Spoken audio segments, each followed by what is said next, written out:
혹시 어느 날 갑자기 당신의 통장이 정지된다면 그게 무슨 의미인지 짐작해 보신 적 있으신가요? 카드 결제가 거절당합니다.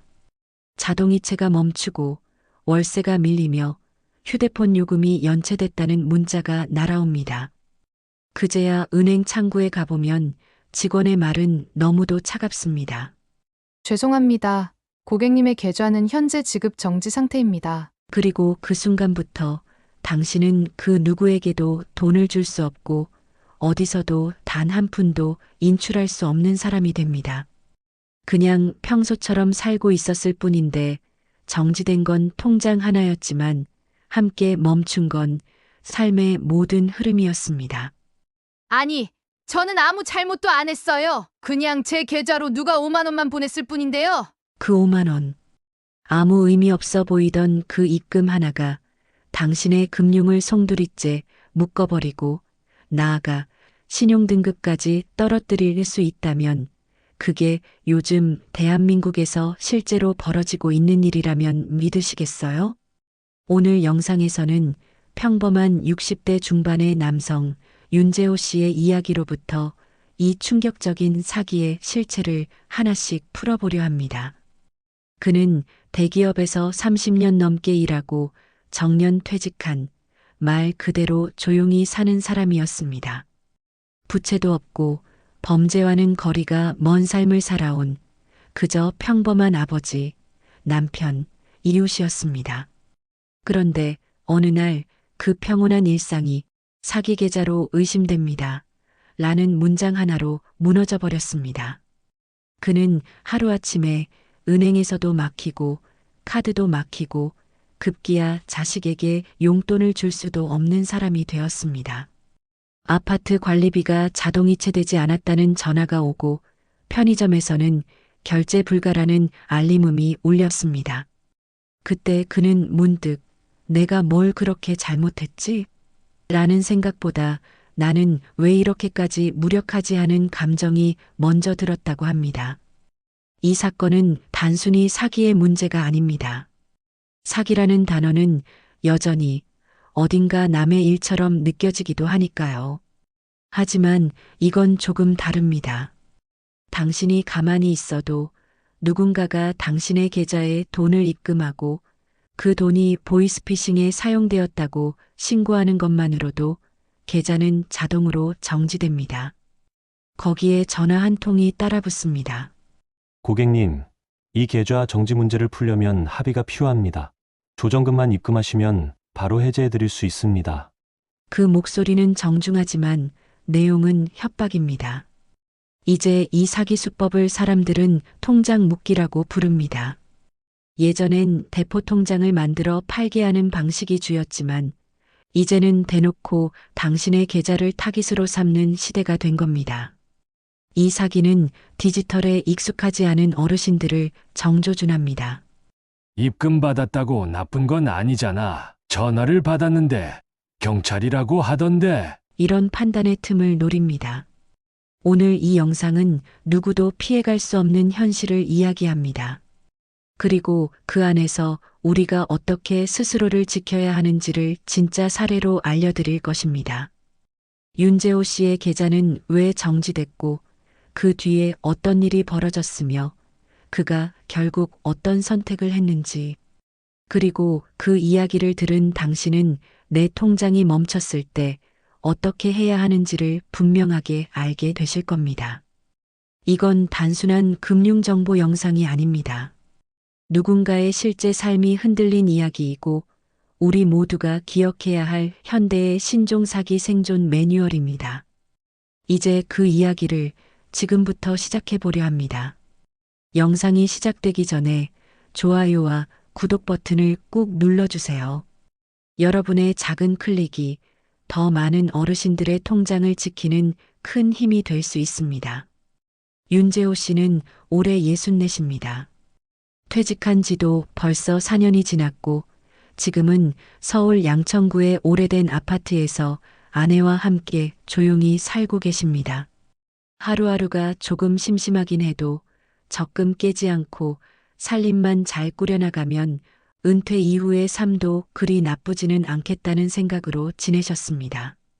그에게 있어 가장 소중한 것은 바로 신용이었습니다. 평생 은행 대출을 연체한 적이 없고 카드값도 하루라도 늦게 낸 적이 없으셨지요. 하지만 어느 날 아침 평온했던 일상이 송두리째 흔들리게 됩니다. 죄송합니다. 고객님의 계좌는 현재 지급 정지 상태입니다. 주유소에서 카드 결제를 시도하던 중 단말기에서 들려온 차가운 안내음이었습니다. 처음에는 단순한 오류겠거니 생각하셨습니다. 하지만 아파트 관리비 자동이체가 실패하고 편의점에서도 체크카드 결제가 거절되자 뭔가 이상하다는 생각이 들었습니다. 혹시 시스템 오류인가 싶어 가까운 은행 지점으로 찾아갔지만 은행 직원의 말은 충격적이었습니다. 고객님의 계좌가 현재 지급 정지 상태입니다. 사기 신고가 들어와 금융거래가 전면 차단된 상태입니다. 사기요. 저는 그런 일 한 적이 없는데요. 은행 직원의 설명에 따르면 이틀 전 그의 계좌로 9만 7천 원이 입금되었다고 합니다. 그런데 문제는 그 돈을 보낸 사람의 이름도 연락처도 그는 전혀 모르고 계셨다는 점이었습니다. 그리고 바로 다음 날 누군가가 그 계좌가 보이스피싱에 사용되었다며 1일 신고를 한 것입니다. 결국 그 신고로 인해 윤재호 씨의 주거래 계좌가 지급 정지 조치가 된 것이었습니다. 집으로 돌아오는 길 그의 머릿속은 온통 복잡했습니다. 내가 뭘 잘못했나? 이게 대체 무슨 일이람? 그는 다음 날 경찰서에 방문하여 상황을 설명하고 사건 접수 확인서를 발급받았습니다. 그런데 정작 진짜 문제는 그 다음부터였습니다. 다음 날 오전 11시 무렵 발신 번호 제안으로 전화 한 통이 걸려왔습니다. 윤재호 씨 맞으시죠? 계좌 정지건으로 연락드렸습니다. 금융감독원과 협조해서 처리 중인데요. 일단 빠른 해제를 원하시면 조정금이 필요합니다. 조정금이요. 저는 사기와 아무 관련도 없는데요. 상대방의 목소리는 낮고 차분했지만 말끝마다 조정, 절차, 협조를 반복하며 그의 마음을 슬그머니 압박해왔습니다. 이번 건은 사전에 합의로 해결하시면 추가 불이익은 없으십니다. 혹시 다른 금융사 계좌로 입금 가능하신가요? 이쯤 되자 그는 가슴이 철렁 내려앉았습니다. 처음에는 설마 싶었던 일이 점점 현실이 되어가고 있었기 때문입니다. 이게 혹시 또 다른 사기 수법 아닌가? 그 순간 전날 은행 직원이 했던 말이 떠올랐습니다. 요즘 소액 입금 후 계좌를 일부러 묶어놓고 협박하는 사기 수법이 늘고 있어요. 모르는 사람에게서 입금되었을 경우엔 절대 손대지 마세요. 전화 오면 응대하지 마시고 바로 경찰에 신고하세요. 그는 서둘러 전화를 끊었습니다. 그리고 자신의 계좌에 이런 일이 벌어졌다는 사실이 너무도 현실 같지 않아 손까지 떨리기 시작했습니다. 평생 조심하며 살아왔는데 걔가 이런 일에 걸릴 줄은 정말 몰랐습니다. 그날 이후 그는 스마트폰의 통화 자동 녹음 기능을 켜두었고 자신의 은행 계좌를 하나하나 다시 확인하며 수상한 입금 내역이 없는지 꼼꼼히 살폈습니다. 며칠 뒤 그는 경찰과 금융감독원 양쪽에 모든 자료를 제출하며 해제 절차에 들어갔습니다. 하지만 그 과정에서 더욱 충격적인 사실을 알게 되었습니다. 이 사기범들은 단순히 한 사람의 계좌를 정지시키는 것이 목적이 아니었습니다. 그들은 지급 정지로 인해 불안해진 피해자에게 전화를 걸어 조정금, 수수료, 절차 비용이라는 명목으로 다시 돈을 빼내는 것이 진짜 목표였던 것입니다. 즉, 통장을 멈추게 한 것도 모자라 그 통장을 이용해 이중으로 금전을 갈취하는 구조였던 것입니다. 참 기가 막힌 수법이죠. 인터넷도 잘 못 다루는 저 같은 사람이 이런 걸 어떻게 알겠습니까? 윤재호 씨는 그렇게 한숨을 쉬었습니다. 그리고 그날부터 금융 사기에 대한 경계심을 더욱 단단히 품게 되셨습니다. 그날 이후 윤재호 씨의 삶은 말 그대로 멈춰서기 시작했습니다.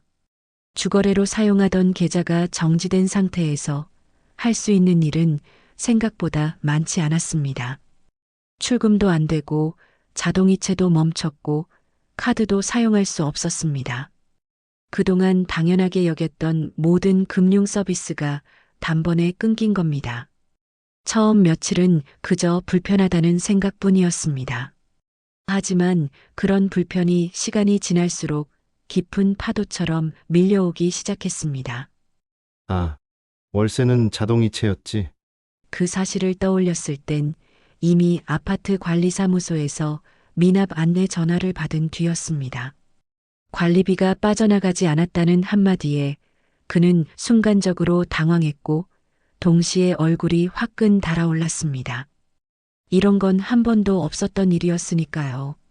그제서야 깨달았습니다. 자동이체가 안 된다는 건 단순히 편의의 문제가 아니었습니다. 누군가의 신뢰가 흔들리는 문제였고 그동안 쌓아왔던 생활의 리듬이 무너진다는 뜻이었습니다. 불편함은 점점 확대되었습니다. 보험료, 공과금, 약국비 하나하나 손으로 처리하려 하다 보니 당황스러운 순간들이 계속 찾아왔습니다.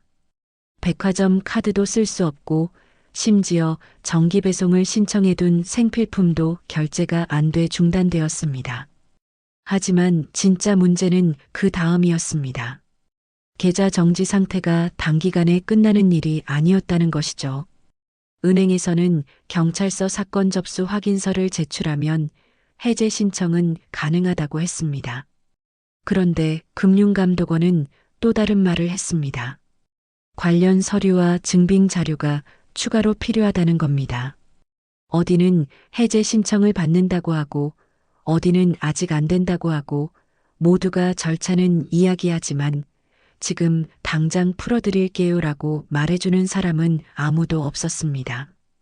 그때 그는 내가 왜 이런 일에 휘말렸을까라는 생각보다 나는 왜 이렇게까지 무력할까 하는 감정이 더 크게 밀려들었다고 말했습니다. 며칠 뒤 그는 신용등급과 관련된 또 하나의 벽에 부딪혔습니다. 신규 계좌를 개설하려 했는데 거절된 겁니다. 은행 직원은 조심스럽게 설명했습니다. 계좌 지급 정지 이력이 시스템에 기록되어 있어서 일정 기간 동안은 새 계좌 개설이 어렵다는 것입니다. 그 말은 곧 윤재호 씨가 금융권에서는 더 이상 신뢰할 수 없는 인물로 분류됐다는 이야기였습니다. 카드는 물론이고 앞으로 몇 년간 대출, 신용 보증 등에서도 제약이 생길 수 있다는 설명이 덧붙여졌습니다. 그는 마음이 착잡했습니다. 나는 아무 잘못도 하지 않았는데 왜 이런 취급을 받아야 하지? 마음 한켠에선 자녀들에게조차 이 이야기를 꺼내지 못하는 자신을 발견했습니다. 혹시 걱정할까봐, 혹시 의심받을까봐 혼자서만 감당하고 계셨던 겁니다. 가장 힘들었던 건 가족이나 친구에게도 쉽게 말할 수 없다는 사실이었습니다. 누군가에게 털어놓기엔 너무 복잡하고 민망한 문제였고 혹시나 윤 선생님 뭐 잘못하신 거 아니에요? 라는 시선을 받을까 두려웠습니다. 전화벨이 울릴 때마다 심장이 내려앉았고 은행에 갈 때는 괜히 죄지은 사람처럼 작아졌습니다. 내가 뭘 그렇게 잘못했나 자꾸만 자신을 탓하게 되는 심리 속에서 그는 점점 더 작아지고 계셨습니다. 인터넷을 잘 몰라서 이런 사기를 당한 것일까? 디지털 세상에 너무 무지했던 걸까? 이제는 아무것도 못하게 된 게 아닐까? 그런 자책이 이어지며 삶의 자존감 자체가 흔들리기 시작했습니다. 그 와중에도 해제를 위한 절차는 복잡하고 책임지는 기관은 어디에도 없었습니다. 모든 걸 피해자가 직접 증명하고 직접 해명하고 직접 풀어가야 했습니다. 그날 그는 이렇게 말했습니다. 이건 마치 누군가가 내 문 앞에 쓰레기를 놓고 갔는데 그걸 내가 안 치웠다고 해서 내 집을 봉쇄당한 기분이에요. 억울함과 무력감이 동시에 담겨 있는 말이었습니다. 그는 피해자였지만 아무도 그를 피해자로 인정하지 않았습니다. 그저 사건 접수서 하나 들고 이리저리 뛰어다니며 무고함을 스스로 증명해야만 했던 겁니다. 이 일은 단지 한 사람의 불행한 사례가 아닙니다. 윤재호 씨처럼 평범하게 살아온 사람도 이런 사기 수법에 의해 하루아침에 금융생활이 무너질 수 있다는 걸 보여주는 현실적인 경고입니다. 특히 디지털에 익숙하지 않은 어르신들에게는 더더욱 치명적일 수밖에 없는 구조입니다. 이제는 피해자에게 모든 책임을 돌리는 방식이 아니라 제도적인 보호 장치가 마련되어야 할 때입니다. 이대로 두면 안 되겠구나. 윤재호 씨는 결국 마음을 다잡았습니다.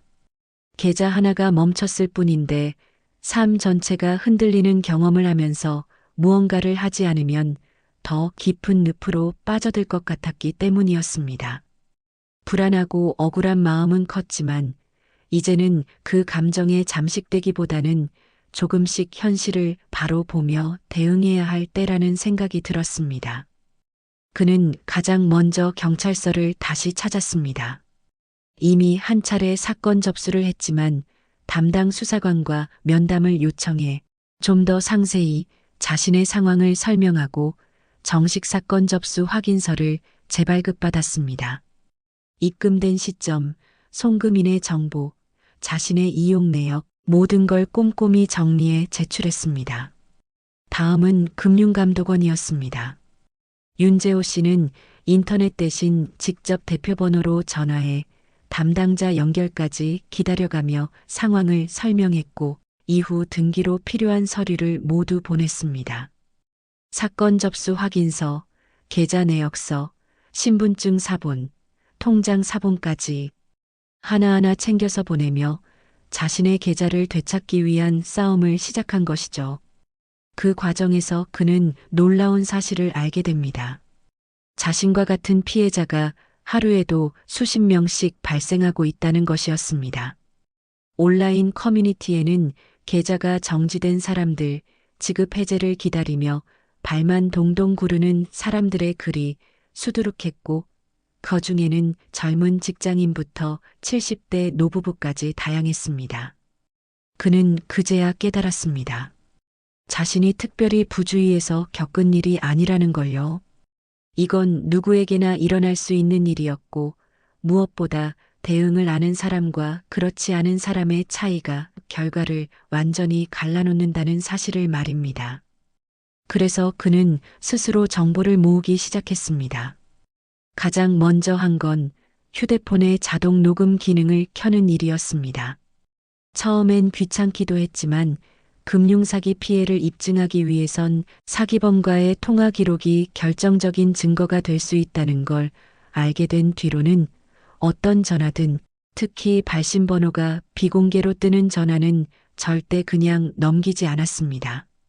삼성폰을 쓰는 그는 통화 버튼을 누른 뒤 키패드, 우측 상단점 3개, 설정, 통화 녹음 메뉴로 들어가 자동 녹음을 활성화했습니다.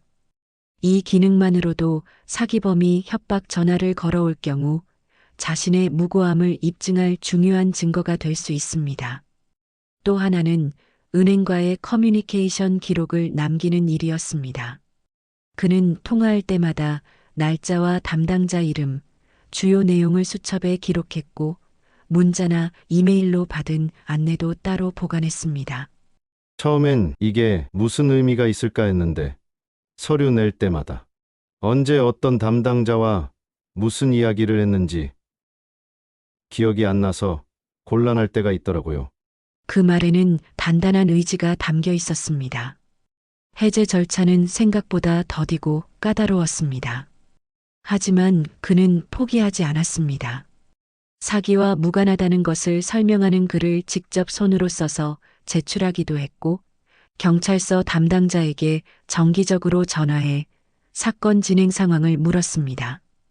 그 모든 과정이 피곤하고 때론 자존심 상하는 일이었지만 이건 내가 나를 지키기 위한 싸움이다라는 생각으로 계속해 나갔습니다. 그러던 어느 날 은행으로부터 연락이 왔습니다. 고객님의 지급 정지 계좌가 해제되었습니다. 이제 정상적으로 사용 가능합니다.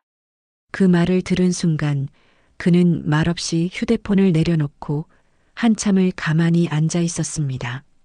기쁨보다 더 크게 밀려온 건 그동안 참아왔던 서러움과 무력하게 흔들렸던 지난 시간들이었습니다.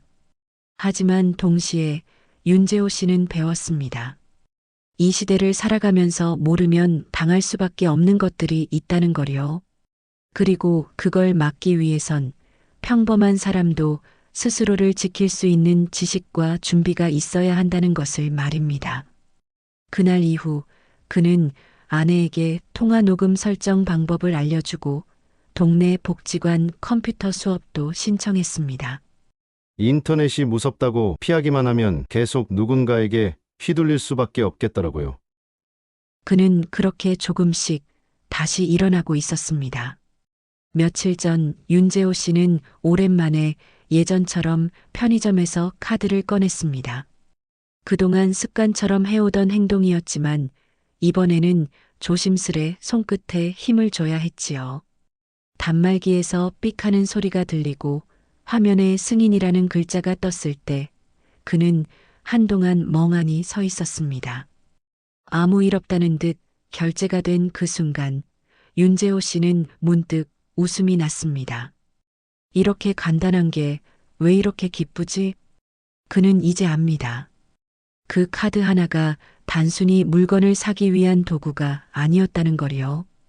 그 안에는 그의 생활, 시간, 습관, 그리고 관계까지 들어 있었던 겁니다. 그동안 정상이라 여겼던 삶의 구조가 실은 아주 가느다란 금융의 실타래 위에 올라서 있었음을 그는 직접 체감했습니다. 한 번의 사기, 단 한 번의 낯선 입금. 그 사소한 사건이 한 사람의 신용을, 일상을, 심지어 자존감마저 흔들 수 있다는 현실은 누구에게나 닥칠 수 있는 너무도 실제적인 위협이었습니다. 그리고 그 혼란에서 빠져나오기 위해선 혼자서 모든 걸 증명하고 해명해야 한다는 것이 무엇보다 큰 고통이었죠. 그는 이제 더 이상 그 일이 남의 일이 아니라는 걸 압니다.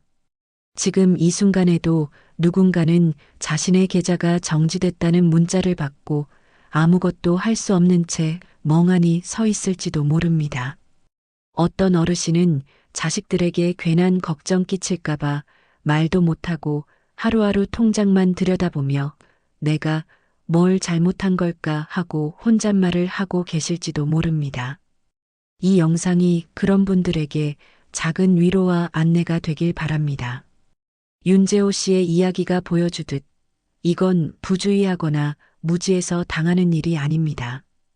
단지 너무 새로운 시대, 너무 빠른 기술의 변화 속에서 우리가 조금 덜 설명을 들었을 뿐인 겁니다. 문제는 누구나 겪을 수 있지만 대처할 준비가 되어 있느냐의 차이가 결과를 바꾸는 것입니다. 그래서 우리는 준비해야 합니다. 만약 내 통장이 멈춘다면 그 질문을 마음속에 품고 살아야 하는 시대가 된 것입니다. 모르는 입금이 들어오면 가볍게 넘기지 말고 은행에 확인하고 혹은 경찰에 바로 알리는 것. 누군가 발신 번호 없는 전화를 걸어오면 대답보다 기록을 먼저 떠올리는 것. 자동 녹음 설정 하나로 내 무고함을 지킬 수 있고 통화 일지 하나가 내 신용을 지킬 수 있습니다. 지금은 제도가 완벽하지 않습니다. 사기범은 여전히 유령처럼 사라지고 피해자는 홀로 서류를 모으고 해명을 해야 하죠. 하지만 그 안에서도 우리가 할 수 있는 선택은 분명히 존재합니다. 정보를 알고 먼저 대비하고 주변에게 알리는 것. 그 작고 소박한 행동이 어느 날 우리 자신을, 가족을, 친구를 지켜주는 단단한 벽이 될 수 있습니다. 윤재호 씨는 그 벽을 스스로 쌓아 올렸습니다. 혼란의 순간에도 그래도 내가 지켜야 할 건 내 삶이다라는 생각으로 하나하나 대응하며 자신을 회복해냈습니다. 그는 그 과정을 통해 단지 계좌를 되찾은 것이 아니라 무너졌던 마음의 질서와 삶에 대한 자신감을 다시 세웠습니다. 그는 말했습니다. 이젠 누가 내 계좌에 돈을 넣어도 내가 먼저 신고할 겁니다. 더는 가만히 있지 않아요. 그 말 속에는 두려움이 아니라 이제는 아는 사람만이 가진 단단한 여유와 확신이 깃들어 있었습니다. 사기와 무관하다는 것을 입증해야 하는 사회. 무고한 사람이 발품을 팔아야 겨우 해명받는 현실. 그 안에서 우리는 오늘도 살아갑니다. 하지만 이 영상을 보신 여러분은 적어도 이제 알고 계십니다. 아, 그럴 땐 이렇게 하면 되는구나. 나도 대비해둬야겠구나. 그 한 발 앞선 준비가 여러분의 통장을, 신용을, 무엇보다 삶의 균형을 지켜줄 수 있습니다. 이제는 피해자에게 모든 책임을 묻는 방식이 아니라 함께 살아가는 사회로서 제도적인 보호 장치와 따뜻한 안내가 꼭 필요한 시대가 되었습니다. 혹시 오늘 이야기가 여러분의 마음에 작은 울림이 되었다면 좋아요와 구독으로 함께 해주세요. 여러분의 관심이 더 많은 어르신들에게 이 이야기가 닿을 수 있게 하는 길이 됩니다. 긴 이야기 끝까지 함께 해주셔서 감사드립니다. 하루하루가 조금 더 안전하시길 진심으로 바랍니다.